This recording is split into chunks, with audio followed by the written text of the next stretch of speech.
All right, Jana, thank you. And our team coverage now turns to air quality issues. Western Mass News reporter Reagan Lokri joins us live in Chicopee with more on how the high temps can lead to breathing issues. Reagan?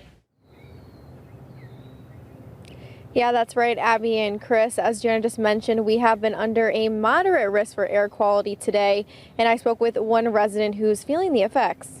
While taking a walk in downtown Northampton, Melvin Punch tells Western Mass News he began to notice some of his asthma symptoms flaring up. I was diagnosed with COPD some years ago, but I haven't had a problem with that for a number of years. But yeah, just in particular today, it seemed like it was a little bit more severe than it's been normally. Punch has lived in Northampton for 3 years, and this is the first time he's noticed his symptoms getting this bad while taking an afternoon stroll. Our conversation with Punch makes sense after speaking with the president of Allergy and Immunology of New England, Dr. Jonathan Bayek. People who have respiratory problems, it can be a real concern. The whole state is under an air quality warning too. We're going to start having smoke that's coming in from the north that's going to really complicate people with respiratory problems.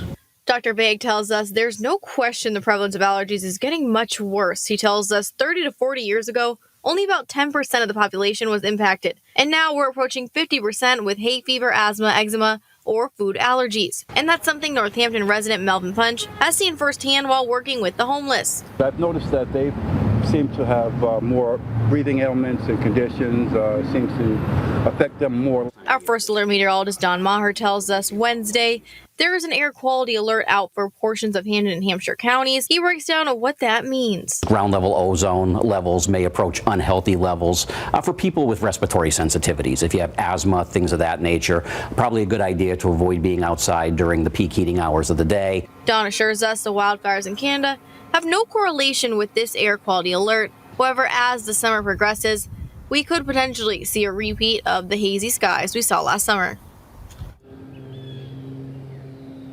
Now, Dr. Bayek tells me that the Springfield area consistently ranks #1 for asthma and allergies in the country, so it's important those who do suffer from allergies and asthma take their medication and stay inside when the temperature spikes. Reporting live in Chicopee, Reagan Lokri for Western Mass News.